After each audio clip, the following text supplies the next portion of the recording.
கிறிஸ்து நாமத்தை அடிமை தேவன் கடந்த நாள் பாதுகாத்து இந்த நாளை தேச பிரவேசிக்க மராட்டினார். நாமத்து மகிமனதாக தேவன் அறிவித்த ஒரு வார்த்தை வாசித்து கடந்து சொல்லுவோம். யோவான் சுவிசேஷம் 5ஆம் அதிகாரம் 39ஆம் வசனம். வேத வாக்கியங்களை ஆராய்ந்து பாருங்கள், அவைகளால் உங்களுக்கு நித்திய ஜீவன் உண்டு என்று எண்ணுகிறீர்களே, என்னை குறித்து சாட்சி கொடுக்கிறவைகளும் அவைகளே.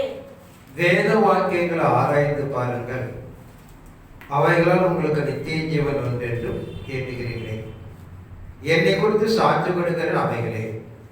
இறைமானுக்கு நமக்கு தீர்க்கதரிசனமாக தேவன் அறிவித்த வார்த்தை பிரகாரம் வேத வார்த்தைகளை ஆராய்ந்து பாருங்கள், அவைகளால் உங்களுக்கு நித்திய ஜீவன் உண்டு, என்னை குறித்து சாட்சி கொடுக்கிற அவைகளே. ஆனால் இறை சமூகம் காலங்காலமாக தீர்க்கதரிசனம் அறிவிக்கப்பட்ட பிரகாரம் நித்திய ஜீவன். நித்திய ஜீவன்னா ஒரு அழியாமை, காலங்காலமாக காணப்படுகிற ஒரு நிலைகள். ஏன்னா ஏதேன் தோட்டத்தில் பிரதான நிலை மனிதன் அழிவதற்காக சாவதற்காக சிருஷ்டிக்கப்படவில்லை. ஒரு அழியாமை என்றென்றும் தேசத்தை சுதந்திரித்துக் கொள்ளப்பட வேண்டியதான் நிர்ணயிக்கப்பட்டது. தேவன் புசிக்க வேண்டாம் இந்த கனியை பறித்து புசித்து தன் மரணத்தை தேடிக்கொண்டார்கள். ஆனால் நாம் அறிந்து கொள்ளப்பட வேண்டும், மனிதனுடைய வாழ்க்கை என்பது அழியாதது, சாவு என்பது நம்ம நிச்சயமே கிடையாது. தேவனுடைய வார்த்தை மீறி மனிதன் பாவம் செய்தனாலே மரணம் உண்டானது.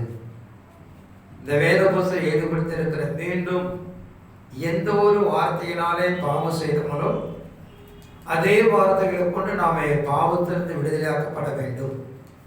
அப்படி விடுதலையாக்கி தேவன் என்ன தீர்மானித்திருந்தாலும் அந்த அழியாமை நாம் அடையப்பட வேண்டும் என்பதை நாம் அறிந்து கொள்ளப்பட வேண்டும்.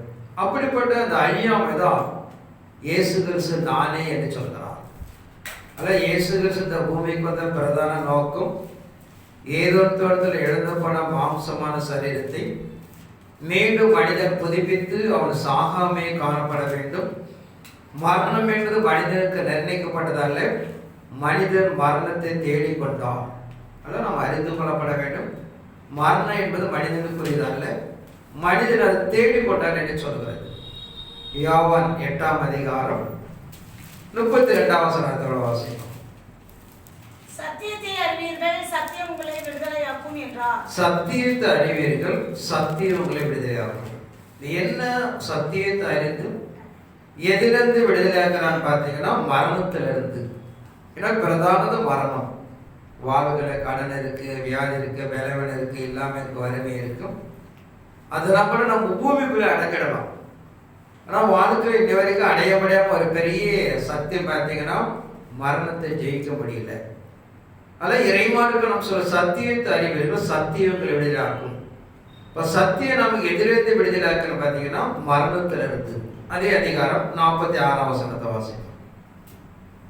என்னிடத்தில் பாவம் உண்டென்று உங்களில் யார் என்னை குற்றப்படுத்த கூறும்?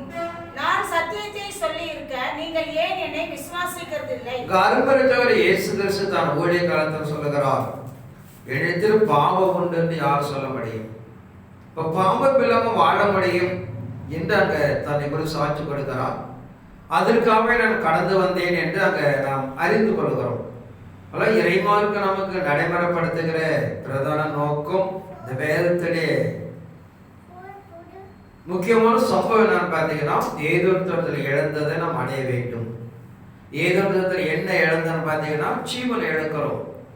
அதில் அடிப்படைக்குள்ள இப்படிப்பட்ட அடைந்து கொள்வதுதான் தேவனுடைய வார்த்தை என்று சொல்கிறது.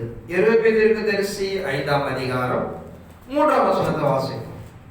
கர்த்தாவே, உம்முடைய கண்கள் சத்தியத்தை அல்லவோ நோக்குகின்றது. அவர்களை அடிக்கிறீர், ஆனாலும் அவர்களுக்கு நோகாது. அவர்களை நிர்மூலமாக்குகிறீர், ஆனாலும் புத்தியை ஏற்றுக்கொள்ள மாட்டோம் என்கிறார்கள். தங்கள் முகங்களை கண்களை பார்க்கிலும் கெட்டியாக்கி. இங்க எரேமியா பக்தர் சொல்லுகிற பிரகாரம் கர்த்தாவே உம்முடைய கண்கள் சத்தியத்தை அல்லவோ நோக்குகிறது. அதாவது தேவனுடைய கண்கள், தேவ நோக்கம், தேவ திட்டம் மனுக்குலத்திலிருந்து எதிர்பார்க்கிற பிரதானம் என்னன்னு பார்த்தீங்கன்னா சத்தியம். கர்த்தாவுடைய கண்கள் சத்தியத்தை அல்லவோ நோக்குகின்றது. ஆனால் இறை சமூகம் தேவன் எதிர்பார்க்கிற தான் வேதத்தில் எழுதி கொடுக்கப்பட்டிருக்கிற வார்த்தைகளை மனிதன் கைக்கொள்ள மாட்டானா என்று அவர் ஏங்குகிறார்.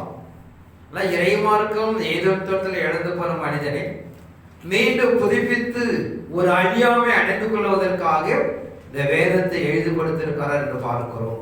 ஆனால் எந்த ஒரு வார்த்தை தான், அதில் என்ன இருக்கு என்பது அடுத்த விஷயம். தேவனோட வார்த்தை என்னன்னு பார்த்தீங்கன்னா அந்த கனியை புசிக்கப்படாது, அவ்வளோதான். அதை புசித்ததுனால மரணம் உண்டாச்சு. அதுக்குள்ள என்ன இருக்குங்கிறது அடுத்த விஷயம். அதே போல மீண்டும் தேவனோட வார்த்தையை நாம் புசிக்கப்படும் போது, கீழ்ப்படியும் போது நாம் மரணத்தை ஜெயிக்க முடியும் என்று சொல்லப்படுறதா பார்க்கிறோம். யோவான் 14ஆம் அதிகாரம் 6ஆம் வசனத்தை வாசிப்போம். யோவான் சுவிசேஷம் 14:6. அதற்கு இயேசு, நானே வழியும் சத்தியமும் ஜீவனுமாய் இருக்கிறேன், என்னாலே அல்லாமல் ஒருவனும் பிதாவினிடத்தில் வரான். அதற்கு இயேசு, நானே சத்தியம் ஜீவனுமாய் இருக்கிறேன், என்னை இல்லாமல் ஒருவனும் பிதாவினிடத்தில் வரான். அதான் நம்ம இழந்து போன ஒரு பெரிய நிலை மரணம். மரணத்தினால உண்டான நிலையை நான் பார்த்தேன். தேவன் நமக்கு ஒரு ஐக்கியத்தை இழந்துடும். இயேசு, நானே வழியும் சத்தியமும் ஜீவனமாக இருக்கிறேன், என்னை இல்லாமல் ஒருவனும் பிதாவினிடத்தில் வரான்.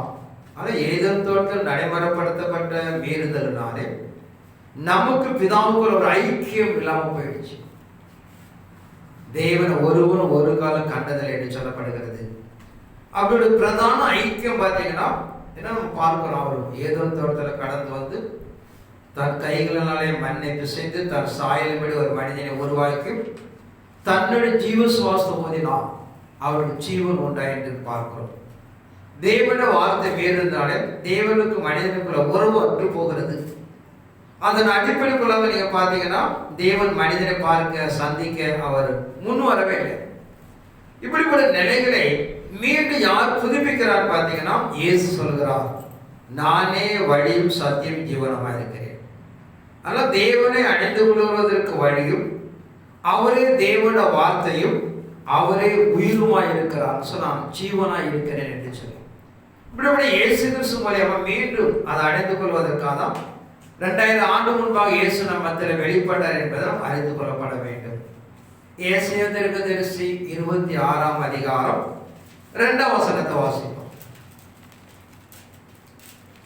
சத்தியத்தை கைக்கொண்டு வருகிற நீதியுள்ள ஜாதி உள்ளே பிரவேசிப்பதற்காக வாசலை திறவுங்கள். சத்தியத்தை கைக்கொண்டு வருகிற நீதியுள்ள ஜாதி உள்ளே பிரவேசிப்பதற்கு வாசலை திறவுங்கள். அல்ல, எந்த ஒரு மனிதன் தேவனால் திருவள்ளுவம் பற்றின வசனத்தை கை கொண்டு வருகிறானே அவன்தான் தேவ ராஜ்யத்தில் கடந்து போக முடியும். அதனால இறை சமூகம் நமக்கு நடைமுறைப்படுத்துகிற இந்த வேதத்திட மகத்துவங்கள் சத்தியம் என்று சொல்கிறது. அந்த சத்தியமே அவருக்கு சொல்ல அவரை தான் முன்னிறுத்தப்படுத்துகிறது. அவர் மூலியமா நம்ம தேவன் அடைய முடியும். அவர் தான் நம்ம உடன்படிக்கை தூதன் என்று சொல்கிறது. அதன் அடிப்படைக்குள்ள தான் இறைமார்க்கு நம்ம நடைமுறைப்படுத்துகிற இந்த வேதத்தில் எழுதப்பட்ட பிரதான சத்தியம் யார் என்று பார்த்தீங்கன்னா இயேசுடைய பிறப்பு. அந்த பிறப்பை மையப்படுத்திதான் அந்த பிறப்பில் எழுதப்பட்டிருக்கிற நடைமுறைப்படுத்திருக்கிற காரியங்களை மனிதன் செய்து கொடுக்கும் போதும் அது அடைய முடியும் என்று சொல்லப்படுறதா பார்க்கிறோம். யோவான் 17ஆம் அதிகாரம் 17-19 வாசிப்போம். உம்முடைய சத்தியத்தினாலே அவர்களை பரிசுத்தமாக்கும், உம்முடைய வசனமே சத்தியம். நீர் என்னை உலகத்தில் அனுப்பினது போல நானும் அவர்களை உலகத்தில் அனுப்புகிறேன். அவர்களும் சத்தியத்தினாலே பரிசுத்தமாக்கப்பட்டவர்கள் ஆகும்படி அவர்களுக்காக நான் என்னைத்தானே பரிசுத்தமாக்குகிறேன். அருமருந்தகர் இயேசு கிறிஸ்து சொல்லுகிறார், உம்முடைய சத்தியத்தினாலே அவளை பரிசுத்தமாக்கும், உம்முடைய வசனமே சத்தியம். தேவனுடைய மனிதர்கள் எப்படி பரிசுத்தம் அடையறாங்கன்னு பார்த்தீங்கன்னா தேவனுடைய வார்த்தையினாலே. தேவனுடைய வார்த்தை ஒரு கை கொள்ளும் போது அவன் பரிசுத்தம் அடைகிறான் என்று சொல்லப்பட்டதா பார்க்கிறோம். அவர்களும் சத்தியத்தினாலே பரிசுத்தமாக்கப்பட்டவர்களாகும்படி அவர்களுக்கு நான் என்னை தானே பரிசுத்தமாக்குகிறேன். இப்ப ஏற்கனவே ஒரு வசனத்தை பார்த்தோம், என்னில் குற்றம் ஒன்று என்று யார் சொல்ல முடியும், நான் பரிசுத்தம் என்று சாட்சி கொடுக்கிறார் என்று சொல்லி. அப்படி காணப்பட இயேசு கிறிஸ்து என்ன பண்றாருன்னா அவர்களும் சத்தியத்தினாலே பரிசுத்தமாக்கப்படல் ஆகும்படி அவர்களுக்கு நான் என்னை தானே பரிசுத்தமாக்குறேன். ஏற்கனவே ஒரு பரிசுத்தம் சொல்றாரு, ஒரு மீண்டும் எப்படி என்னை பரிசுத்தப்படுத்துகிறேன்னு சொல்லுகிறான். அதாவது என்ன அவர் குறித்து வேத வார்த்தை எழுதியிருக்கிறதோ அதை நடைமுறைப்படுத்துவதே பரிசுத்தம். ஒரு குடும்பம், ஒரு தனி மனிதன், ஒரு தனி மனிதனை குறித்து என்ன எழுதியிருக்கிறதோ நம்ம நடைமுறைப்படுத்தும் போது பரிசுத்தம். ஒரு குடும்பம் என்ன சொல்வது, குடும்பத்தை பற்றி என்ன எழுதியிருக்கிறாரோ அதை நடைமுறைப்படுத்தும் போது பரிசுத்தம். ஆனால் நம்ம பரிசுத்தம் என்பது நாம் தெளிவடைந்து கொள்ளப்பட வேண்டும். ஏன்னா கிறிஸ்து மண்டலத்தில் பரிசுத்தம் என்னன்னு தெரியல. சாதாரண மனித நிலையில் காணப்படுகிற, அதாவது குடிக்கக்கூடாது, பொய் சொல்லக்கூடாது, திருடக்கூடாது, இதை தான் பரிசுத்தம் எண்ணுகிறார்கள். அது மாம்ச பிரகாரம் ஒரு பணிதான். இது சாதாரண நமக்கு மாத்திரம் கிடையாது, பூமியில இருக்கிற எல்லா மனிதர்களும் எதிர்பார்க்கிற விஷயங்கள்.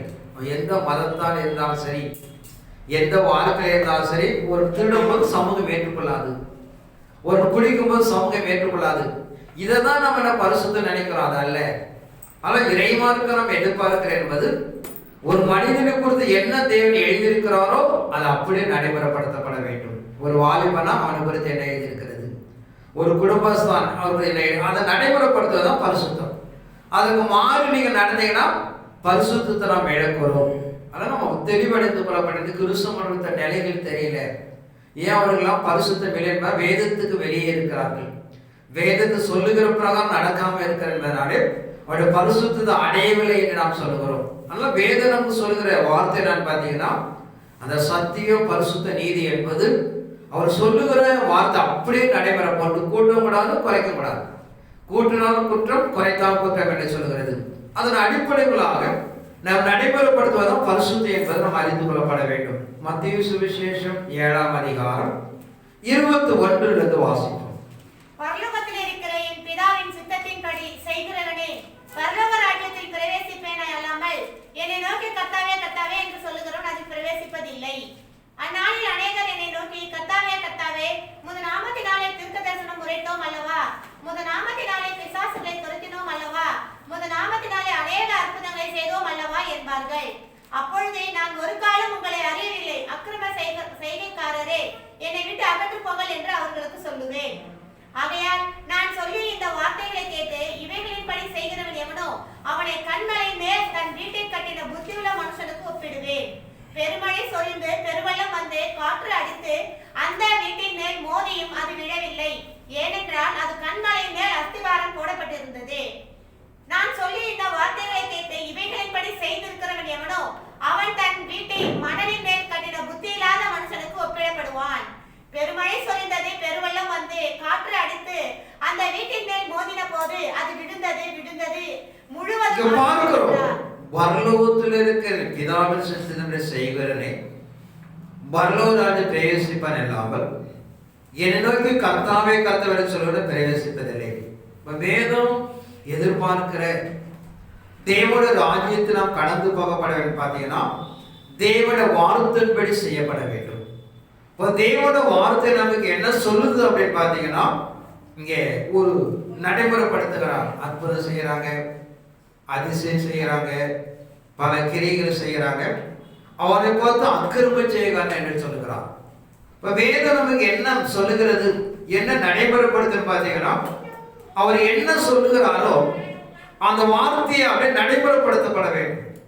பொதுவாக நாம் பல முறை சொல்ற விஷயம், கிரி என்பது இந்த பூமியில இருக்கிற பாடுகளிலிருந்து ஒரு விடுதலை, கிறிஸ்துவத்தில் வழிகாட்டுவதற்கு ஒரு வாசல், தேவனை உறுதியை பற்றிக் கொள்வதற்கு அதெல்லாம் ஒரு தீர்மானம். கிரிகளினாலே மனிதன் பரிசுத்தவாதி என்று சொல்ல முடியாது, பரலோகம் போயிடுவான் என்று சொல்ல முடியாது. பூலோகத்தில் மனிதனுடைய வாழ்க்கைக்குரிய ஒரு நலன், நாம் பாவத்தில் இருந்தால் அதில் விடுதலை கொடுக்கிறார், ஒரு பிசாசு கட்டுகிறது விடுதலை கொடுத்து, இந்த பூமியில் ஒரு சுகமாக ஒரு வாழ்க்கை, பூமியில் இருக்கிற பாடுகளுக்கு ஒரு விடுதலை. ஆனால் பரலோகம் என்பது அப்படி அல்ல, தேவனுடைய வார்த்தை என்று சொல்கிறது. ஆனால் இறைமார்க்கம் நடைமுறைப்படுத்துகிற, நீங்க பார்த்து சாப்பிடுகிறோம், சாப்பாடு தான் மனிதனுக்கு பார்த்தீங்கன்னா தான் சரீரத்தை பாதுகாக்கும் கூட்டு இருக்கு பார்த்தீங்களா, அது ஒரு இசைவால தான் அதோடைய சாப்பிடுறது ஒரு பக்கவாட்டு, அது கிரி என்பது ஒரு பக்கவாட்டு தான் வாழ்க்கை. ஆனால் ஆகாரம் தான் முக்கியமான, சரீரத்தை காத்து கொள்ளக்கூடியது.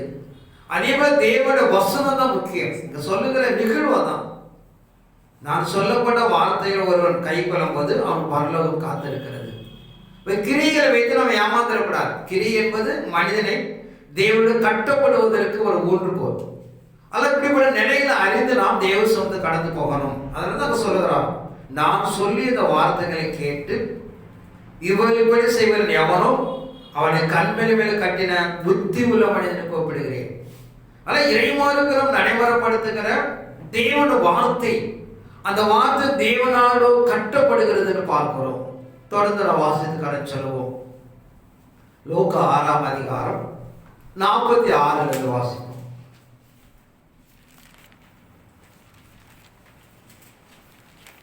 என்னை ஆண்டவரே ஆண்டவரே என்று நீங்கள் சொல்லியும் நான் சொல்லுகிறபடி நீங்கள் செய்யாமல் போகிறது என்ன? என் இடத்தில் வந்து என் வார்த்தைகளை கேட்டு அவைகளின்படி செய்கிறவன் யாருக்கு ஒப்பாய் இருக்கிறான் என்று உங்களுக்கு காண்பிப்பேன். ஆழமாய் தோன்றி கற்பாறையின் மேல் அஸ்திபாரம் போட்டு வீடு கட்டுகிற மனுஷனுக்கு ஒப்பாய் இருக்கிறான். பெருவெள்ளம் வந்து நீரோட்டம் அதை வீட்டின் மேல் மோதியும் அதை அசைக்க கூடாமற் போயிற்று.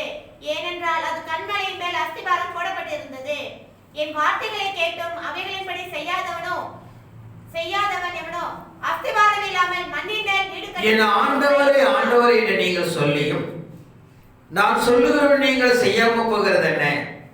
என் இடத்துல வந்து என் வார்த்தைகளை கேட்டு அவைகளின்படி செய்கிறவன் எவனோ அவன் புத்தி உள்ள மனிதன். ஆனா இறைமார்க்கம் சொல்லுகிற நாம் தேவனே தேவனே என்று கூப்பிடுவது முக்கியம் அல்ல, அவர் சொல்லுகிற வார்த்தையை நாம் கைக்கொள்ளப்பட வேண்டும். அப்பதான் கண்மலை மேல் கட்டப்படுகிற கற்பாறை மேல் அசுவரம் போட்டு கட்டுகிற ஒரு மனுஷனுக்கு ஒப்பாய் இருக்கிறோம்.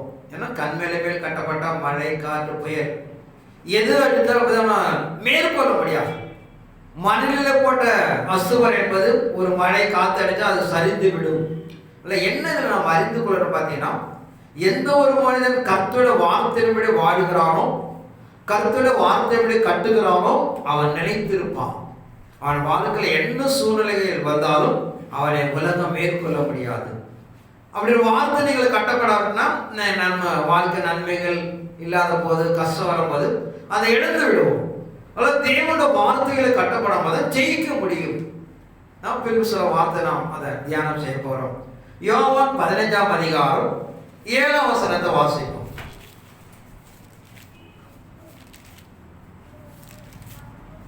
நீங்கள் என்னிலும் என் வார்த்தைகள் உங்களிடம் நிலைத்திருந்தால் நீங்கள் கேட்டுக்கொள்வது எதுவோ அது உங்களுக்கு செய்யப்படும். நீங்கள் என்னிலும் என் வார்த்தைகள் நிலைத்திருந்தால் நீங்கள் கேட்டுக்கொள்வது எதுவோ அது உங்களுக்கு செய்யப்படும். அதான் இயேசு கிறிஸ்து சொல்லுகிற நிறைய வசனம் இருக்கும். நம்ம எப்பயுமே ஒரு வசனத்தை பிடிச்சிக்குவோம். உங்களே 2 பேர் 3 பேர் ஒரு மனம் போட்டு ஜெபிக்கிறது நான் வாசம் பண்ணுவேன். இப்போ நம்ம வாழ்க்கை எல்லாருக்கும் ஒரு ஆசை, இப்போ 2 பேர் ஜெபனா கருத்து வந்துருவாரா? உண்மைதான்.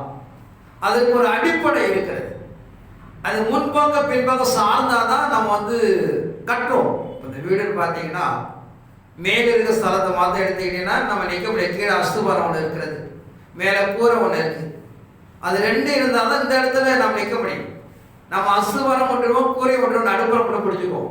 அதே போல் நம்ம நினைக்கிறது 2 பேர் பிடிச்சவங்க கடவுள் வந்துடுவாரா அப்படின்னா வரமாட்டார். அது என்ன நிறைய சொல்லுகிறோம். இந்த மலையை பார்த்து பெயர் சமைத்து விழி என்றால் விழும். அவருடைய விசுவாசத்தால் ஆகும் என்று சொல்கிறது. இப்படிப்பட்ட அந்த வேதவசம் நிறைய இருக்கிறது. இப்போ இது மரித்தன் சதாங்களவங்களுக்கு கூட இருக்கிறார். இந்த வசனம் எல்லாம் உண்மைதான். அது எதை சார்ந்து இருக்கிறது? பொதுவாக நீங்கள் வேதத்தில் பார்த்தீங்கன்னா எல்லாம் ஜோடி ஜோடியாக இருக்கும். 2-3 சாட்சிகளாலே ஒரு காரியத்தை நிறைவேறப்படுத்துங்கள். ஒரு வசனத்தை எடுத்தீங்கன்னா நம்ம நடக்காது. இப்போ ஒரு மனிதன் அங்கே சொல்லுகிற 2-3 பேர் கூடி ஜெபிக்கும் போது நிச்சயமாக கவலை இருப்பாருன்னா இந்த வசனத்துக்கு உட்பட்டு இருக்கும். இந்த வசனத்துக்கு உட்படாமல் நீங்கள் போய் நினைச்சுக்கணும் வாழ முடியாது, அது செயல்படாது. இறைமார்க்கு எதை சார்ந்து இருக்குன்னு பார்த்தீங்கன்னா தேவனோட வார்த்தை உங்கள் நிலைத்திருந்தால் நீங்கள் கேட்டுக்கொள்வது நடக்கும். நீங்கள் 2 பேரும் கூடி ஜெபிக்கும் போது வாசம் பண்ணுவார். இப்படிப்பட்ட நாம் இறைமார்க்கு ஒரு வசனத்தை பிடிச்சு கொள்ளக்கூடாது. எல்லாத்துக்கும் ஜோடி ஜோடியா இருக்கிறது. அந்த வசனத்தை அடிப்படைகளை தேவன் என்ன பண்ணார் பார்த்தீங்கன்னா அதை நிறைவேற்றி கொடுக்கிறார் என்று பார்க்கிறோம். தொடர்ந்து நான் வாசிப்போம். கர்த்தருடைய வார்த்தை ஆதியாகமம் 2ஆம் அதிகாரம் 15 17 வரைக்கும் வாசிப்போம். தேவனாகிய கர்த்தர் மனுஷனை ஏதோம் தோட்டத்தில் அழைத்துக் கொண்டு வந்து அதை பண்படுத்தவும் காக்கவும் வைத்தார். தேவனாகிய கர்த்தர் மனுஷனை நோக்கி, நீ தோட்டத்தில் உள்ள சகல விருட்சத்தின் கனியும் புசிக்கவே புசிக்கலாம், ஆனாலும் நன்மை தீமை அறியத்தக்க விருட்சத்தின் கனியை புசிக்க வேண்டாம், அதை நீ புசிக்கும் நாளிலே சாகவே சாவா என்று கட்டளையிட்டார். இங்க பார்க்கிறோம், தேவன் தன் மனிதனை சிருஷ்டித்து ஏதேன் தோட்டத்துல கொண்டு வந்து நிறுத்தி அங்க சில வாக்கு கொடுக்கிறார். இந்த தோட்டத்துல இருக்கிற எல்லா கனிகளும் பறித்து புசிங்க, ஆனா நன்மை தீமை அறிந்த கனியை புசிக்க வேண்டாம், அது புசிக்க நாளிலே சாகவே சாவா என்று கட்டளை கொடுத்தார். சில நாட்கள் கடந்து போகிறது, ஆண்டுகள் கடந்து போகிறது. சத்துருவாய் சாத்தானை கேருபாய் பிசாசை பிடிப்பதற்காக அங்க நடைமுறைப்படுத்திருக்கிறார். 3ஆம் அதிகாரம் இருந்து வாசிப்போம். தேவனாகிய கர்த்தர் உண்டாக்கின சகல காட்டு ஜீவன்களை பார்க்கிலும் சர்ப்பமானது தந்திரமுள்ளதாய் இருந்தது. அது ஸ்திரீயை நோக்கி, நீங்கள் தோட்டத்தில் உள்ள சகல விருட்சங்களின் கனியையும் புசிக்க வேண்டாம் என்று தேவன் சொன்னது உண்டோ என்றது. ஸ்திரீ சர்ப்பத்தை பார்த்து, நாங்கள் தோட்டத்தில் உள்ள விருட்சங்களின் கனிகளை புசிக்கலாம், ஆனாலும் தோட்டத்தின் நடுவில் இருக்கிற விருட்சத்தின் கனியை குறித்து தேவன் நீங்கள் சாகாதபடிக்கு அதை புசிக்கவும் அதை தொடவும் வேண்டாம் என்று சொன்னார். காலங்கள் கடந்து போகிறது. சத்துருவை சாத்தான் வருகிறான். தோட்டத்தில் இருக்கிற மிருகங்களை பார்க்கிறான். மிகவும் அறிவும் தந்திரம் உள்ளதை பார்த்து சர்ப்பமாய் இருக்கிறது. அதுகிட்ட போய் சொல்லுகிறான், அந்த கனியை பறித்து புசித்தால் அவர்கள் தேவர்களாக ஆயிடுவார்கள். ஏன்னா அவருடைய நிறைய சொல்லுகிறோம். அவனை ஏமாத்துகிற ஒரு விஷயம் நான் பார்த்தீங்கன்னா, நமக்கு என்ன தேவை, நாம் எதை நோக்கி பிரயாணம் செய்கிறோம், அதில் தான் கரெக்டாக கை வைப்போம். அப்போ இங்கே என்ன நடக்குதுன்னு பார்த்தீங்கன்னா, தேவன் தோட்டத்தை விட்டுட்டு போயிட்டாரு. பல காலங்கள் கடந்து போகிறது. ஆதானியாளுக்கு ஒரு பெரிய ஆசை, கடவுளை பார்க்க முடியல அப்படின்னு சொல்லிட்டு. இப்போ கடவுளை பார்க்க வேண்டிய பயங்கரம் ஏங்கி கொண்டு இருக்கிறார்கள். அப்போதான் அவருடைய எண்ணங்களை அழிக்கலாம். அந்த எண்ணங்களை அறிந்து வந்து சொல்றான், கடவுள் ஏன் திரும்ப அதை பறித்து சாப்பிடக்கூடாதுன்னு சொன்னாரு, இதை சாப்பிட்டீங்கன்னா நீங்க தேவர்கள் ஆயிடுவீங்க. அப்போ நோக்கம் என்னன்னு பார்த்தா, தேவர்கள் ஆயிட்டா தேவனை போய் தரிசிக்கலாம் என்று அவர்கள் புசிக்க கூடாது என்று அறிந்துதான் அதை சாப்பிடுகிறார்கள். ஆனா இறை சமூகம் தேவனுடைய வார்த்தையை அவர்கள் மீறுகிறார்கள். அதான் வாழ்க்கை நான் புரிந்து பார்த்தப்ப அதை சாப்பிடுறதுக்கு என்ன நடந்துச்சு, மனக்கண்களை ஒரு பொண்ணு தீமையெல்லாம் நடக்கல. நீங்க பாத்தீங்கன்னா அவருடைய மனக்கண்கள் திறந்தது என்று பார்க்கிறோம். அதனால அது நன்மையா இருந்தா கூட தேவனுடைய வார்த்தை என்ன சொல்லியிருக்கோ அதான் முக்கியம். அதான் இறைமார்க்க நம்ம எதிர்பார்க்கிற தெய்வ சமூகத்துக்குள்ளாக நம்ம நிதானத்துக்குள்ள பார்க்கிறோம். நல்லா வறுமையில இருக்கிறோம், நிறைய ஒரு பெரிய கோடீஸ்வரன் இருக்கிறோம், பிள்ளைங்களுக்கு ஃபீஸ் கட்ட முடியல, ஒரு வியாதியில் இருக்கிறோம், ஒரு நிறைய கோடிகள் கணக்கு பணம் வச்சிருக்கிறோம். அதில் ஒரு 2 லட்சம் திருநா என்ன அதெல்லாம் என்ன பண்ண போதும், குறைஞ்சி போகிறதில்ல, அதனால அவன் ஏழையாக போகிறது கிடையாது. அதை எடுத்து நம்ம என்ன பண்ணிக்கலாம், நம்மளோட தேவைகளை பூர்த்தி செய்து கொள்ளலாம் என்று நம்ம எண்ணுகிறோம். ஆனால் இறைவாருக்கு என்ன சொன்னால் அது பாவம் என்று சொல்லுகிறது. அதே போல இறை சன்னிதானத்துக்குள்ளாக இங்கே நடைமுறைப்படுத்துகிற விஷயங்கள் எந்த ஒரு நியமனமும் நீதியின் அடிப்படைக்குள்ளாக இருக்கப்பட வேண்டும். நீதிக்கு மாறாக நடைமுறைப்படுத்துகிற எந்த ஒரு செயலும் தேவன் அங்கீகரிப்பது அல்ல. இல்லைன்னா நம்மளோட வாழ்க்கையில் இருக்கிற எவ்வளவு தேவைகளை எப்படி வேணாலும் செஞ்சு கொடுத்துட்டு போயிடலாம். கர்த்தர் நீதியின் அடிப்படைகளை செய்ய விரும்புகிறான். அதன் அடிப்படை தான் நடைமுறைப்படுத்தப்பட வேண்டும் ஒரு எதிர்பார்க்கிறத பார்க்கிறோம். இதுதான் நடைமுறைப்படுத்தப்பட்டது. இதன் அடிப்படைகளை தான் அவர்கள் தேவனுடைய வார்த்தை மீறார்கள். அது சின்ன வார்த்தை பெரிய வார்த்தை எல்லாம் கிடையாது, நான் புரிந்து கொள்ளப்பட வேண்டும். ஒரு சில தகுதிகள் இருக்கும். எப்பயுமே மோசே பார்த்து சொல்லுகிறான், என்னாமத்துல கண்மலை பார்த்து பேசு. அவர் என்ன பண்ணுகிறார், கண்மலை பார்த்து அடிக்கிறார். ஆனா என்ன நடந்தது, தண்ணி வந்துருச்சு. அவங்க தேவை என்னன்னா தண்ணிக்கு தான் பேச சொல்றாங்க. ஆனா அவங்க என்ன சொல்றாங்க, இஸ்ரவேல் ஜனங்களுக்கு முன்பாக என் வார்த்தையை நீ பரிச்சு பார்த்தாய், நீ பரிசுத்தப்படுத்தாம போனதுனாலே நீ கானான் தேசம் போக முடியாது. ஒரு நாள் 40 ஆண்டுகள் பிரயாசப்படி இஸ்ரவேல் அழைத்துக் கொண்டு வருகிறார். இதை உடனே நம்ம அந்த ஒரு வார்த்தையை போய் எடுத்துக்கொள்ளக்கூடாது. பல நிறைய சம்பவங்கள் இருக்கிறது. பல இடத்துல மோசே மீறுகிறான், கடைசியாக ஒரு முடிவு உண்டாக்கிட்டான், சரி போதும் அப்படின்னு சொல்லிட்டு. இப்படிப்பட்ட தெய்வ சமூகத்துக்குள்ளாக அங்க நடைமுறைப்படுத்த விஷயம் நான் பார்த்தா கர்த்தருடைய வார்த்தை. அவர் என்ன சொல்கிறோம் அப்படியே நடைமுறைப்படுத்தப்பட வேண்டும். அது நன்மை இருக்கு, தீமை இருக்கு, கூட்டலாம் குறைக்கலாம் முயற்சிக்கூடாது. அவர் சொல்லுவது செய்வதுதான் சரியான தெய்வ திட்டம். தொடர்ந்து வாசிக்கும். யோவான் சுவிசேஷம் 1ஆம் அதிகாரம் 1லிருந்து 5 வரைக்கும் வாசிக்கும். ஆதியிலே வார்த்தை இருந்தது, அந்த வார்த்தை தேவனிடத்தில் இருந்தது, அந்த வார்த்தை தேவனாய் இருந்தது. அவர் ஆதியிலே தேவனோடு இருந்தார். சகலமும் அவர் மூலமாய் உண்டாயிற்று. உண்டானதொன்றும் அவராலே இல்லாமல் உண்டாகவில்லை. அவருக்குள் ஜீவன் இருந்தது, அந்த ஜீவன் மனுஷருக்கு ஒளியாய் இருந்தது. ஆதியிலே வார்த்தை இருந்தது, அந்த வார்த்தை தேவனிடத்தில் இருந்தது, அந்த வார்த்தை தேவனாய் இருந்தது. அவர் ஆதியிலே தேவனோட இருந்தார், சகலமும் அவர் மூலமா உண்டாயிற்று, உண்டாதவனும் அவர்களே எல்லாம் உண்டாகவில்லை.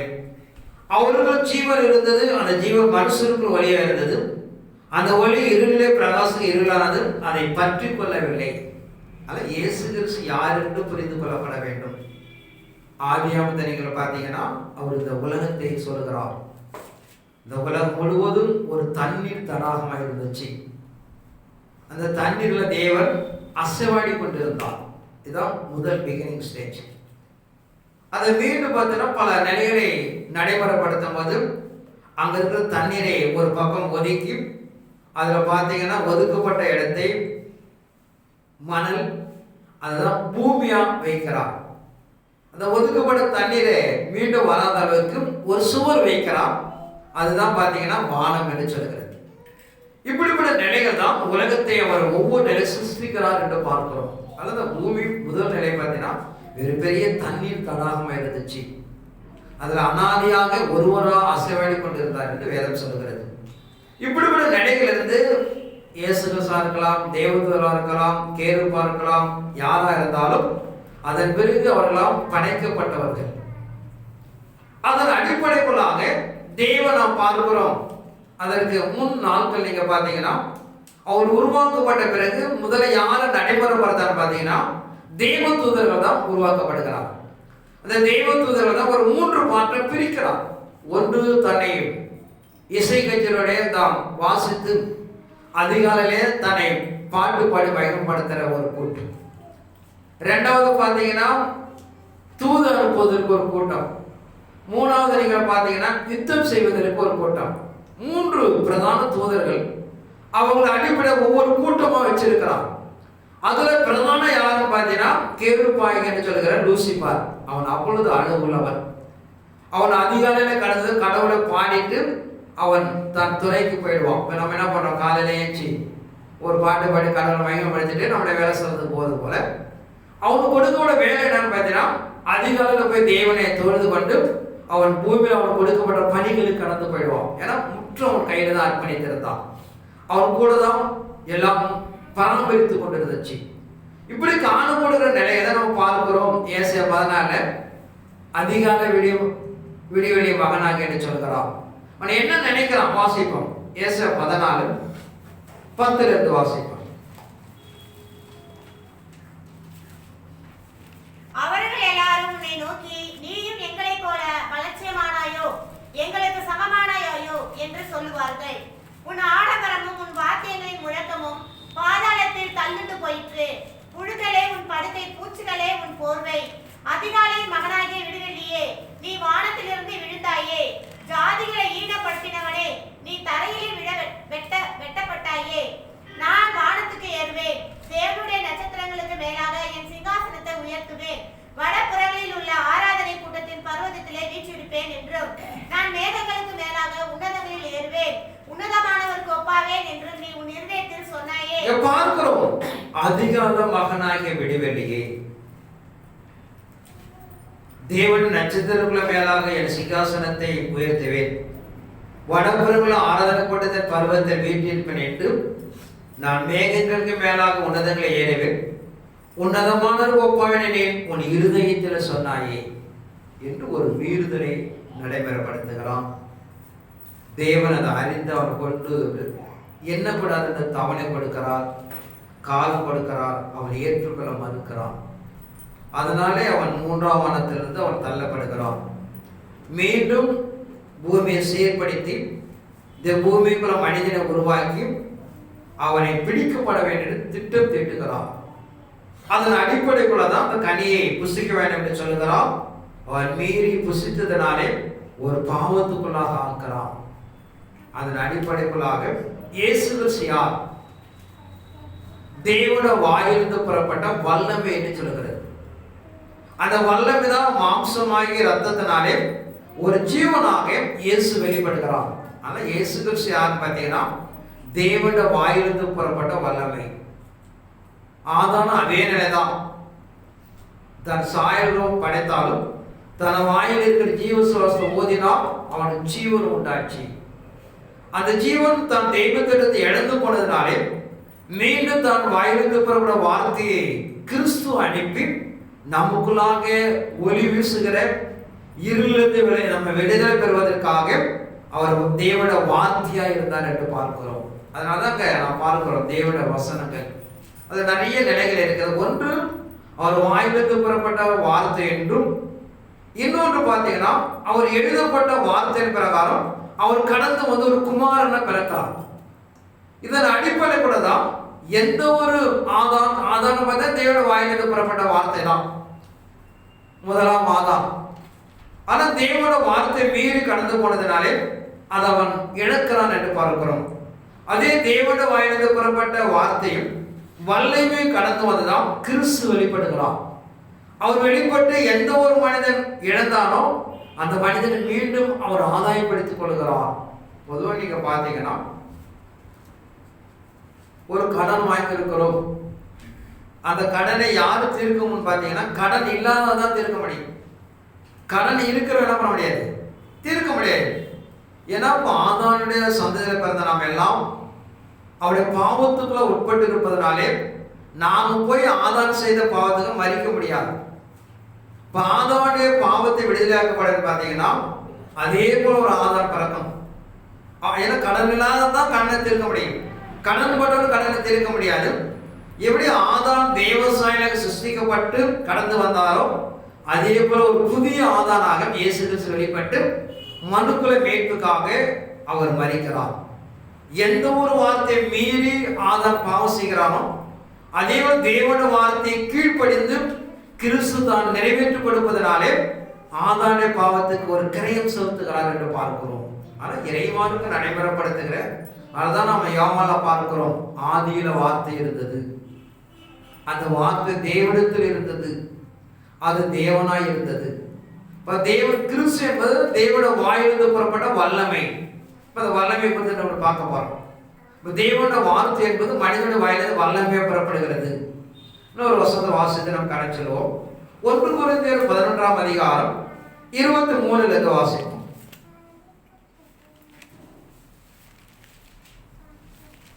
நான் உங்களுக்கு ஒப்புவித்ததை கர்த்தரிடத்தில் பெற்றுக்கொண்டேன்.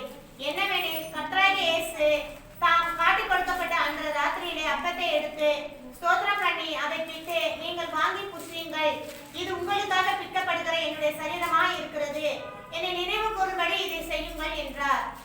போஜனம் பண்ணின பின்பு அவர் அந்தபடியே பாத்திரத்தையும் எடுத்து, இந்த பாத்திரம் என் இரத்தத்தினால் ஆகிய புதிய உடன்படிக்கையாய் இருக்கிறது, நீங்கள் இதை பானம் பண்ணும் போதெல்லாம் என்னை நினைவு கூறும்படி இதை செய்யுங்கள் என்றார். ஆகையால் நீங்கள் இந்த அப்பத்தை புசித்து இந்த பாத்திரத்தில் பானம் பண்ணும் போதெல்லாம் கர்த்தர் வருமளவும் அவருடைய மரணத்தை தெரிவிக்கிறீர்கள். இப்படி இருக்க எவன் அபாத்திரமாய் கர்த்தருடைய அப்பத்தை புசித்து அவருடைய பாத்திரத்தில் பானம் பண்ணுகிறானோ அவன் கர்த்தருடைய சரீரத்தையும் இரத்தத்தையும் குறித்து குற்றமுள்ளவனாய் இருப்பான். எந்த மனுஷனும் தன்னைத்தானே சோதித்தறிந்து அந்த அப்பத்தில் புசித்து இந்த பாத்திரத்தில் பானம் பண்ண கடவன்.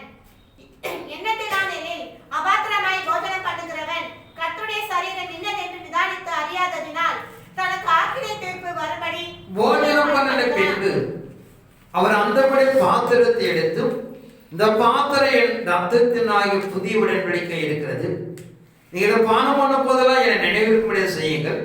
ஆகிய நீங்க இந்த அப்பத்தை புசித்து இந்த பாத்திரத்தை பானம் பண்ணும் போதெல்லாம் கர்த்தர் வருவனமும் அவருடைய மரணத்தை தெரிவிக்கிறீர்கள். ஆனால் இயேசு கிறிஸ்துடைய சொந்த சரீரமாக பாவித்து தன் அக்கிரம பாவங்களை மீதுள்ள இயேசு கிறிஸ்து மரித்தார் என்று அவர் வருகிற வரைக்கும் அவருடைய பாடுமானத்தை நினைவு கூறுங்கள். அவருடைய நினைவு கூறும்போது மீண்டும் வருவார் என்று மனிதன் அதை அறிந்து கொள்ளப்பட வேண்டும். அதன் அடிப்படைகளாக என்னுடைய வார்த்தையாய் இருக்கிறது. என இயேசு கிறிஸ்துடைய சரீரம் தேவன வாயிலிருந்து புறப்பட வார்த்தையாய் இருக்கிறது. அந்த வார்த்தையை கை கொண்டு தான் மனிதன் தன் புதிதாக்கி கொள்ளப்பட வேண்டும் என்று சொல்லப்படதா பார்க்கிறோம். 2 ராஜாக்கள் 5ஆம் அதிகாரம் 1 வாசிப்போம். சீரிய ராஜாவின் படைத்தலைவனாகிய நாகமான் என்பவன் தான் ஆண்டவனிடத்தில் பெரிய மனுஷனும் எண்ணிக்கையுள்ளவனுமாய் இருந்தான். அவனை கொண்டு கர்த்தர் சீரியாவுக்கு ரட்சிப்பை கட்டளையிட்டார். மகா பராக்கிரமசாலியாகிய அவனோ குஷ்டரோகியாய் இருந்தான். சீரியாவிலிருந்து தண்டுகள் புறப்பட்டு இஸ்ரவேல் தேசத்திலிருந்து ஒரு சிறு பெண்ணை சிறை பிடித்துக் கொண்டு வந்திருந்தார்கள். அவள் நாகமானின் மனைவிக்கு பணிவிடை செய்து கொண்டிருந்தாள். அவள் தன் ஆட்சியாரை பார்த்து, என் ஆண்டவன் சமாரியாவில் இருக்கிற தீர்க்கதரிசனிடத்தில் போவாரானால் நலமாய் இருக்கும், அவர் இவருடைய குஷ்டரோகத்தை நீக்கி விடுவார் என்றாள். அப்பொழுது அவன் போய் இஸ்ரவேல் தேசத்து பெண் இன்ன பிரகாரமாய் சொல்லுகிறாள் என்று தன் ஆண்டவனிடத்தில் அறிவித்தான். அப்பொழுது சீரியாவின் ராஜா, நல்லது, போகலாம், இஸ்ரவேலின் ராஜாவுக்கு நிருபம் தருகிறேன் என்றான். அப்படியே அவன் தன் கையிலே 10 தாலந்து வெள்ளியையும் 6000 சேக்கல் நிறை பொன்னையும் 10 மாற்று வஸ்திரங்களையும் எடுத்துக்கொண்டு போய் இஸ்ரவேலின் ராஜாவிடத்தில் அந்த நிருபத்தை கொடுத்தான். இங்க பார்க்கிறோம், சீரியா ராஜாவின் படைத்தலைவனாகிய நாகமான் என்பவர் ஆண்டவரிடத்தில் பெரிய மனுஷனா இருக்கிறான். இஸ்ரவேலை சிறைபிடித்து வந்த ஒரு பெண் அங்கே அவன் வீட்டில் பணிவிடை செய்து கொண்டிருக்கிறார். அவர் சொல்லுகிறார், நீ எருசலேமுக்கு போனீனா உன்னுடைய குஷ்டத்தை சுகப்படுத்திக் கொள்ளலாம். ஏன்னா ஒரு பெரிய மனிதனா இருக்கிறான் ராஜாவுக்குள்ளாக. சரி, ஒரு பெரிய வியாதியா இருக்க நீக்கிக்கொள்ள என்று ராஜாவிடம் சொல்லுகிறான். இந்த போல பெண் ஒரு பெண் என் வீட்டில் இருக்கிறான், அவள் என்ன மாதிரி சொல்லுகிறான்னு உடனே ஒரு நிருபத்தை எழுதி வாங்கிக்கிட்டு அவன் போகிறான். 9 வாசிப்போம். அப்படியே நாகமான் தன் குதிரைகளோடும் தன் ரதங்களோடும் வந்து எலிசாவின் வாசற்படியிலே நின்றான். அப்பொழுது எலிசா அவனிடத்தில் ஆள் அனுப்பி, நீ போய் யோர்தானில் 7 தரம் ஸ்நானம் பண்ணு, அப்பொழுது உன் மாம்சம் மாறி நீ சுத்தமாவாய் என்று சொல்ல சொன்னான். அதற்கு நாகமான் கடும் கோபம் கொண்டு புறப்பட்டு போய் அவன் வெளியே வந்து நின்று தன் தேவனாகிய கர்த்தருடைய நாமத்தை தொழுது தன் கையினாலே அந்த இடத்தை தடவி இவ்விதமாய் குஷ்டரோகத்தை நீக்கி விடுவான் என்று எனக்குள் நினைத்திருந்தேன். நாகமான் இஸ்ரவேல் தேசத்திலே போகிறான். சீரிய ராஜா ஏதோ என்னோட தூது பார்ப்பதற்காக அவளை அனுப்பியிருக்கான்னு சொல்லி அவன் வஸ்திரத்தை கிழித்துக் கொள்கிறான். அங்க இருக்கிற அரண்மனை சேகர் சொல்கிறார்கள், நீ ஏன் வஸ்திரத்தை கிழித்துக் கொள்கிறார்? தேசத்தில் அப்படியாக தீர்க்கதரிசி இருக்கிறான், அங்க கடந்து போனதை குணப்படுத்திக் கொள்ளலாம் என்று அவன் சொல்லுகிறான். அங்கே எலிசா தீர்க்கதரிசிக்குள்ளாக அனுப்புகிறான். கடந்து வருகிறான். அவன் வந்து என்ன சொல்றான்னு பாத்தீங்கன்னா, தன்னுடைய எலிசா ஒரு ஆளை அனுப்பி நாகமான போய் யோர்தான் என்ன பண்ண 7 முறை புழுகு சொல்லு, அவன் குஷ்டம் சுத்தமாகி விடுன்னு சொல்லி அவன் பயங்கர கோபம்டாச்சு. அவன் என்ன நினைச்சிட்டு வரான், அவன் கடவுளை வேண்டி எதை போட்டு தடை கிடவி தன் புஸ்தகத்தை சுத்தப்படுத்தி விடுவான் எண்ணிக்கொண்டு வருகிறான். ஆனா அதுக்கு மாறம் சொல்லும்போது பயங்கர கோபம் உண்டாயிடுச்சு. 12 வாசிப்போம். நான் ஸ்நானம் பண்ணி சுத்தமாகிறதற்கு இஸ்ரவேலின் தண்ணீர்கள் எல்லாவற்றை பார்க்கிலும் தமஸ்குவின் நதிகளாகிய ஆப்னாவும் பர்பாரும் நல்லதல்லவோ என்று சொல்லி உக்கிரத்தோடு திரும்பி போனான். அவன் ஊழியக்காரன் சமீபித்து வந்து அவனை நோக்கி, தகப்பனே, அந்த தீர்க்கதரிசி ஒரு பெரிய காரியத்தை செய்ய உமக்கு சொல்லி இருந்தால் அதை நீ செய்வீர் அல்லவா? ஸ்நானம் பண்ணும் பொழுது அப்பொழுது ஸ்நானம் பண்ணும், அப்பொழுது சுத்தமாவீர் என்று உம்மோடே சொல்லும் பொழுது அதை செய்ய வேண்டியது எத்தனை அதிகம் என்று சொன்னார்கள். அப்பொழுது அவன் இறங்கி தேவனுடைய மனுஷன் வார்த்தையின்படியே யோர்தானில் 7 தரம் முடிகிற போது அவன் மாம்சம் ஒரு சிறு பிள்ளையின் மாம்சத்தை போல மாறி அவன் சுத்தமானான். கூட இருக்க ஒரு வேலைக்கார சொல்றான், அவர் ஒரு பெரிய கணக்கு செஞ்சிருக்கும், சாதாரண காரியத்தை சொன்னாரு, இந்த நதியில போய் முழுவதும் சொல்ல முழ வேண்டியதானே, சரி அதுவும் நல்லதா இருக்குன்னு சொல்லி அவன் கடந்து வந்து அந்த நதியிலே 7 முறை மூழ்குகிறான். ஆனா நம்ம இதை என்ன அறிந்து கொள்கிறோம்? யோர்தான் நதியில சுகம் கிடைக்குன்னு சொன்னால் பூமியில இருக்க எல்லாருமே என்ன பண்ணுவாங்க, தான் இருக்கிற வியாதியை மொழியை சுத்தப்படுத்திக் கொண்டிருப்பார்கள். ஆனா யோர்தான் நதியில கிடையாது. எலிசா சொல்லப்பட வார்த்தை, அந்த வார்த்தை தான் அங்க குணப்படுத்துகிறது. அந்த வார்த்தை விட அவன் கீழ்படிய போது அவன் குஷ்டம் சுத்தமாகிறது என்று பார்க்கிறோம். ஆனால் தேவனுடைய வார்த்தை ஒரு நித்திய ஜீவனை கொடுக்கிறது. இப்ப நித்திய ஜீவனை கொடுப்பதற்கு என்னெல்லாம் எழுதி வைத்திருக்கிறாரோ அதை நாம் நடைமுறைப்படுத்த போது நித்திய ஜீவனை அடைந்து கொள்ள முடியும். இல்லைன்னா நித்திய ஜீவனம் அடைய முடியாது. ஒரு மனிதன் நித்திய ஜீவனை அடைந்து கொள்வதற்கு எப்படி குஷ்டரோகி குணப்படுத்துவதற்கு எலிசா தீர்க்கதரிசி என்ன சொன்னாரோ அதை செய்யும் போது குஷ்டம் சுத்தமானது. அதுவே இறைமாருக்கு ஒரு நித்திய ஜீவனை அடைந்து கொள்வதற்கு கிறிஸ்துவின் ஆணை என்று சொல்கிறார். அவர் சொல்லப்பட வார்த்தைகளை உபதேச சட்டத்தை நாம் கை கொள்ளும் போது நாம் நித்திய ஜீவனை அடைந்து கொள்ளலாம், இல்லைன்னா அதை அடைந்து கொள்ள முடியாது. மத்திய சுவிசேஷம் 9ஆம் அதிகாரம் 1 வாசிப்போம். அப்பொழுது அவர் படவில் ஏறி இக்கரைப்பட்டு தம்முடைய பட்டணத்திற்கு வந்தார். அங்கே படுக்கையிலே கிடந்த ஒரு திமிர்வாதக்காரனை அவரிடத்தில் கொண்டு வந்தார்கள். இயேசு அவருடைய விசுவாசத்தை கண்டு திமிர்வாதக்காரனை நோக்கி, மகனே, திடன் கொள், உன் பாவங்கள் உனக்கு மன்னிக்கப்பட்டது என்றார். அப்பொழுதே வேத பாரகரில் சிலர், இவன் தேவதூஷணம் சொல்லுகிறான் என்று தங்கள் உள்ளத்தில் சொல்லிக் கொண்டார்கள். இயேசு அவர்கள் நினைவுகளை அறிந்து, நீங்கள் உங்கள் இருதயங்களில் பொல்லாதவைகளை சிந்திக்கிறது என்ன? உன் பாவங்கள் மன்னிக்கப்பட்டது என்று சொல்வதோ, எழுந்து நடவென்று சொல்வதோ எது எளிது? பூமியிலே பாவங்களை மன்னிக்க மனுஷகுமாரனுக்கு அதிகாரம் உண்டென்பதை நீங்கள் அறிய வேண்டும் என்று சொல்லி திமிர்வாதக்காரனை நோக்கி, நீ எழுந்து உன் படுக்கையை எடுத்துக்கொண்டு உன் வீட்டிற்கு போ என்றார். இயேசு கிறிஸ்துவின் ஊழிய காலத்துல இயேசு கேள்விப்படுகிறார்கள், ஒரு படுக்கையில் இருக்கிற ஒரு மனிதனை தூக்கிட்டு வரார்கள். கொண்டு வந்து இயேசு இடத்துல காமிக்கிறார்கள். அவர் பாவங்கள் மன்னிக்கப்படுதுன்னு சொல்கிறார். அந்த வார்த்தை கிறிஸ்துக்குள்ளா கடந்து போய், கிறிஸ்து மனிதனுக்குள்ளா கடந்து போய் அவனை குணப்படுத்துகிறார் என்று பார்க்கிறோம். ஆனா இறைமார்க்க நடைமுறைப்படுத்துகிற நிறைய நிலைகள் உண்டு. கிறிஸ்துவ மண்டலத்துக்குள்ளாக எல்லாரும் என்ன அந்த வார்த்தையை மாத்திரம் எடுத்துக்கொள்றாங்க. அந்த வார்த்தை யாருக்கு சொந்தமானது, அந்த வார்த்தை யார் மூலமா கடந்து போய் என்பது முக்கியம். இன்னைக்கு பவுலுடைய ஊழிய காலத்துல அப்போஸ்தலர்களை பார்த்தீங்கன்னா பலமாய் கிரியை செய்கிறது. வாசிப்போம் 19ஆம் அதிகாரம்.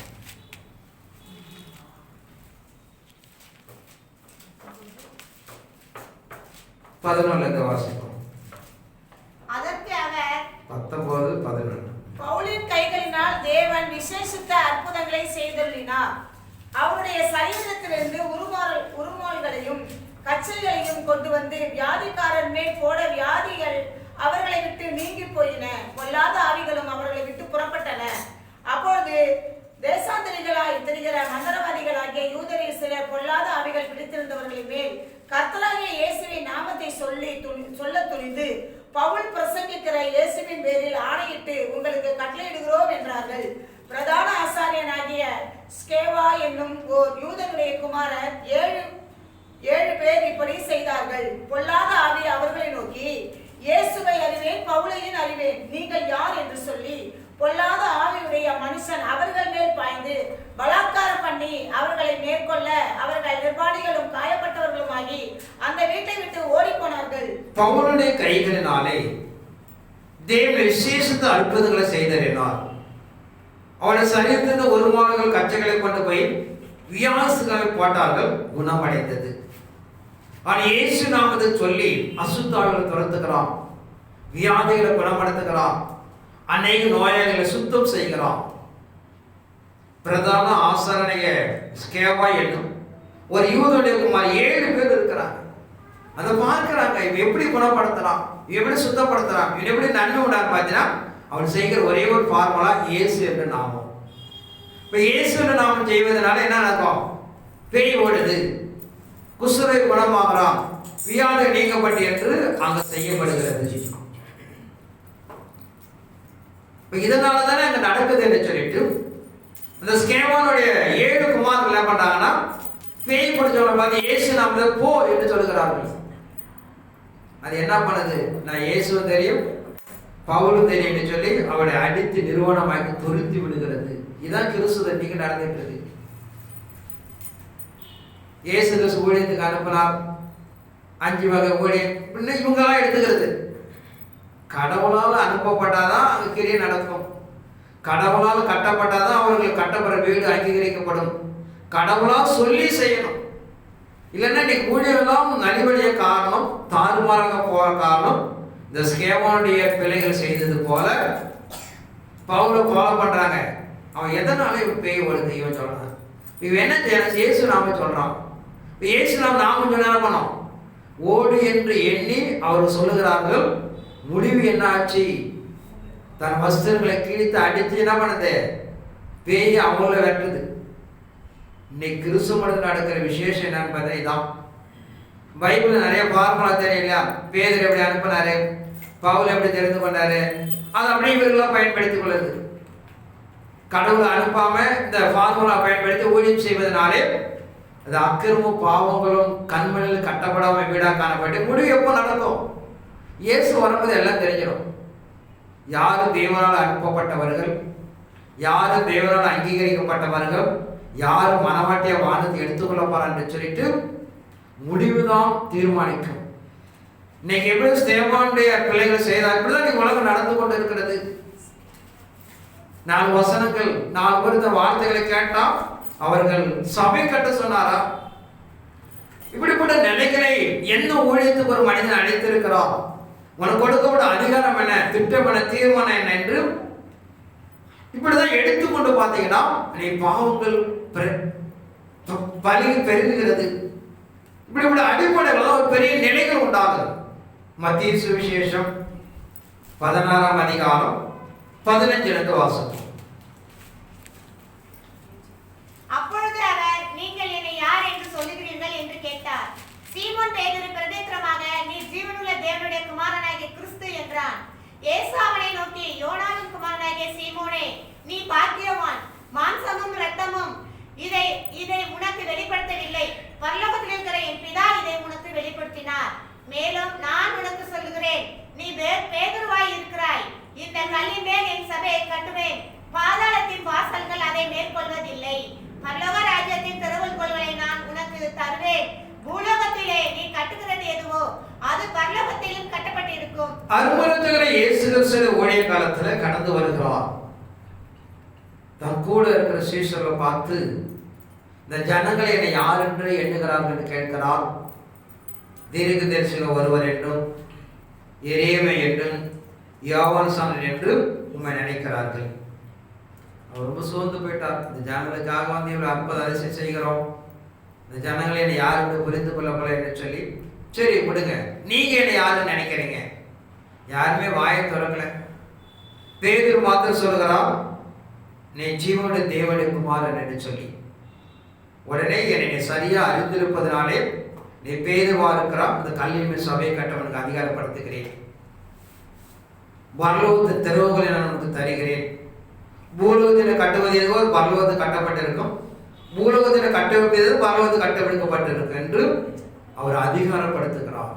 ஆனால் தேவனுடைய வார்த்தையும் தேவ திட்டத்தையும் சரியா அறிந்திருந்ததுனாலே ஒரு அதிகாரத்தை கொடுத்து அவர் அனுப்புகிறார் என்று பார்க்கிறோம். ஆனால் இறை சமூகம் தேவனை மனிதன் பின்பற்றுவது முக்கியமல்ல, ஊழியம் செய்வது முக்கியமல்ல.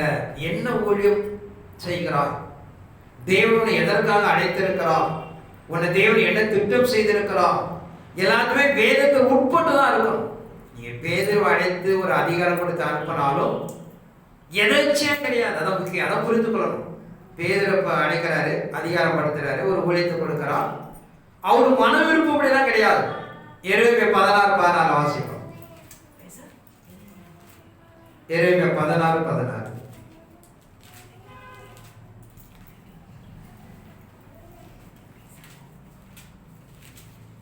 இதோ நான் மீன் பிடிக்கிற அநேகரை அழைத்தனுப்புவேன், இவர்கள் அவர்களை பிடிப்பார்கள். அதற்கு பின்பு வேட்டைக்காரராகிய அநேகரை அழைத்தனுப்புவேன், இவர்கள் அவர்களை எல்லா மலைகளிலும் எல்லா குன்றுகளிலும் கண்மலைகளில் வெடிப்புகளில் வேட்டையாடுவார்கள். என் கண்கள் அவர்களுடைய எல்லா வழிகள் மேலும் நோக்கமாய் இருக்கிறது. இங்க பார்க்கிறோம், எரேமியா தீர்க்கதரிசி எழுதுகிறார், இதோ நான் மீன் பிடிக்கிற அழைத்து அனுப்புகிறேன். அந்த வார்த்தை தான் நிறைவேற்றுகிறார். ஏதோ பேதுரு அறிந்திருக்கிறார் என்பதற்காக ஊழியம் கொடுக்கல. ஒரு முதலாம் நூற்றாண்டு தனக்கு பின்பு எரேமியா தீர்க்கதரிசி அறிவிக்கப்பட்ட பிரகாரம் ஒரு மீன் பிடிக்கிறவர்களுக்கு அந்த ஊழியத்தை கொடுக்க வேண்டும் என்று எழுதினதன் பிரகாரம் அவர் அனுப்புகிறார். ஆனால் இறைமார்க்கம் நடைபெறப்படுத்துகிற ஒவ்வொரு தெய்வ திட்டமும் எழுதப்பட்ட அடிப்படை தான். இரண்டாவது வேட்டையாடுகிற ஒரு ஊழியம் என்று சொல்கிறார். ஆனால் ஒரு ஊழியம் என்பது எதை சார்ந்து வைத்திருக்கிறார், இதை வேதத்தில் எழுதியிருக்கிறோம். நாம் நீ பார்த்தீங்கன்னா ரெவரண்ட் பேராயெல்லாம் சாதாரண போயிட்டு ஒரு 5000 கொடுத்தா ரெவரண்ட் கொடுத்துருவோம். எந்த அடிப்படைகளை நீ கொடுக்கிறாய், எதன் அடிப்படையில் இந்த ஊழியர் சுமக்கிறாய்? வேதத்தின் அடிப்படைக்குள்ளாக தேவன் அனுப்புன ஒரு மனிதன். வேதத்தின் அடிப்படை இல்லாமல் நீங்க அனுப்புனீங்கன்னா, நீங்க பாத்தீங்கன்னா ஒரு இன்ஜினியர் படிச்சுட்டு வந்தோம் ஒரு பில்டிங் கட்டலாம், ஒரு கொத்தனார் கத்துக்கு வந்தோம் பில்டிங் கட்டலாம். ஆனா ஒரு நிலைப்பாடு என்பது எது அங்கீகரிக்கப்படும் பாத்தீங்கன்னா, அரசு நிர்ணயிக்கப்படுற ஒரு நிலையில தான் அங்கீகரிக்கப்படும். அதான் கட்டுவதனாலே நம்ம அதை அங்கீகரிக்க முடியாது. ஆனா இறைமார்க்க நம்ம எதிர்பார்க்கிற தெய்வ தீர்மானம் என்பது வேத வசனத்துடைய அங்கீகரிக்கப்பட்ட ஒரு வார்த்தைக்கு நடைமுறைப்படுத்தும் போதுதான் அது கடவுளுடைய வரிகளை கடவுளை பார்வையில உயர்ந்தது. அதை தான் மையப்படுத்துகிறான். நீங்க அற்புதம் செய்யுங்க, அதிசயம் வேணாலும் செய்யுங்க, ஆனா நான் சொல்லப்பட்ட வார்த்தை பிரகாரம் வாழ்ந்தீர்களா, நடந்தீர்களா, கட்டினீர்களா என்பதுதான் தெய்வ தீர்மானம். இல்லைன்னா அக்கிரமச்சரியம் அகன்று போக சொல்லுவார். நாம் செய்கிற ஒவ்வொரு காரியங்களும் வேதத்தின் அடிப்படைகளாக தேவனால் அனுப்பப்பட வேண்டும். உன்னை தேவனால் நீங்க அனுப்பப்பட்டிருக்கணும், அல்ல அனுப்பப்படும் மூலியமா நீங்க அனுப்பப்படணும். இதுதான் ரெண்டே கேட்டகரி தான். இல்லைன்னா அதை நாம் நிறைவேற்றி கொடுக்க முடியாது. ஆனா இறைமார்க்கம் சொல் தேவனோட வார்த்தை என்பது இதான் மையப்படுத்துகிறது. அதான் பேதுரு இயேசுக்கு அனுப்பினா ஒரு சுயத்துக்கு அல்ல, வேதத்தில் எழுதியிருக்கிறது. அதன் பிரகாரம் அந்த ஊழியத்தை எடுத்துக்கொள்ள என்று சொல்கிறார். ஆனா ஒவ்வொரு காரியங்களும் இப்ப இயேசு கிறிஸ்து ஏன் எதிர்பார்க்கிறோம்? வேதத்தில் எழுதியிருக்கிற வருவார் என்று சொல்லி. இல்லைன்னா அந்த வார்த்தை நம்ம எதிர்பார்க்க வேண்டிய அவசியம் இல்லை. அதே போல வேதத்துல எந்த ஒரு காரியம் செய்ய சொல்கிறதோ அதன்படி செய்யப்படும் போது நமக்கு என்ன அங்கீகரிக்கப்படுவோம். தேவ நாளுக்கு நாம் எதிர்கொண்டு போக முடியும். ஆனால் நாம் அறிந்து கொள்ளப்பட வேண்டும். தேவன் நமக்கு வாக்கு கொடுத்திருக்கிறார், நான் நித்திய ஜீவனை கொடுப்பேன். இந்த நித்திய ஜீவனை கொடுப்பேன் என்பது என்னை குறித்து தான் எழுதியிருக்கிற இயேசு வலியுறுத்துகிறார். நானே அந்த ஜீவன் என்று சொல்கிறான். அதாவது மனிதன் பரிபூர்ணமடையும் நித்திய ஜீவனை அடைந்து கொள்வதற்காக தன்னை அர்ப்பணிக்கிறார் என்று பார்க்கிறோம். ஆனால் நாமளும் ஒரு காரியங்களை செய்யப்படுவது வேதத்தின் வார்த்தை பிரகாரம் செய்யப்பட எடுத்துக்கொள்கிறோம், அது செல்லுபடி ஆகாது. மோசே அழைத்து வருகிறார், ஒரு கோல் எடுத்து செங்கடல், நம்ம கோல் எடுத்து பறித்த செங்கல் பழக்குமா? நடக்காது. தேவன் சொல்லி அந்த வார்த்தை எந்த ஒரு மனிதன் செய்கிறானோ அதுதான் நடைமுறைப்படுத்தப்படும். அது நடைமுறைப்படுத்த செஞ்சா நடைமுறைப்படுத்தாது. இப்ப வியாதிகள் வராது, ரைட். அதுக்குள்ள வசனத்தை இங்க வாழ்ந்தாலும் அந்த வாழ்க்கை நமக்கு பொருந்தும். நீங்க வாழ்ந்தா பொருந்தாது. ஆனால் ஒவ்வொரு வார்த்தைகளுக்கும் பார்த்தீங்கன்னா வார்த்தைக்குள்ள கட்டப்படும் போதும் அந்த வாழ்க்கை நாம் நிறைவேற்றி கொடுக்கப்படும். எல்லாத்துக்கும் ஒரு நிலைப்பாடுகள் இருக்கிறது. எல்லாரும் அப்போஸ்தலன்னு கேட்கலாம், எல்லாரும் தீர்க்கதரிசின்னு கேட்கலாம். அதான் அனுப்பப்பட்ட வார்த்தை பிரகாரம் ஒரு மனிதன் கட்டப்படும் போது அதை நடைமுறைப்படுத்தும். மத்திய 18ஆம் அதிகாரம் 18ஆம் வசனத்தை வாசிக்கும்.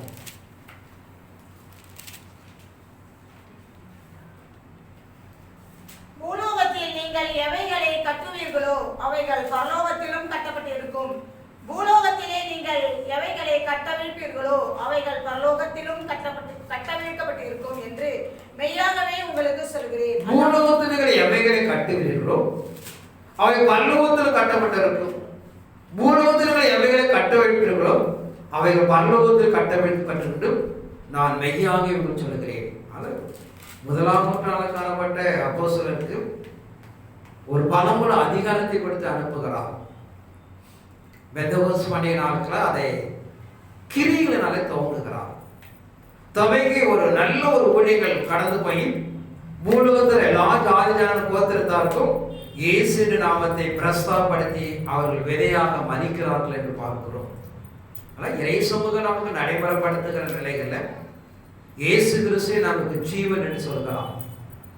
அவர் நம் ஜீவனால் நாம் அடைந்து கொள்ளப்படினா அவர் வாயிலிருந்து புறப்பட்ட ஒவ்வொரு வார்த்தை அந்த வார்த்தையோட வாழ்க்கையில கையாண்டு வார்த்தையோட வாழப்படும் போதுதான் அந்த ஜீவன் நம்ம வாழ்க்கையில பரிபூர்ணம் அடையும் என்று பார்க்கிறோம். ஆனால் நம்ம இறைமார்க்கம் எதிர்பார்க்கிற தான் ஊழிய நாட்களில் சொல்லப்பட்ட ஒரு பிரசங்கித்த ஒவ்வொரு வார்த்தைக்கு தான் உடன்பட வேண்டும், அதில் கட்டப்பட வேண்டும். அது இசைந்து நாம் வாழ்க்கையில வாழப்படும் போதும் ஒரு ஜீவனை புதுப்பித்துக் கொள்ளலாம். ஆனா இறை சமூகம் மத்திய யோவான் 11ஆம் அதிகாரம் ஒரு எழுத்து வாசிக்கும். யோவான் 11.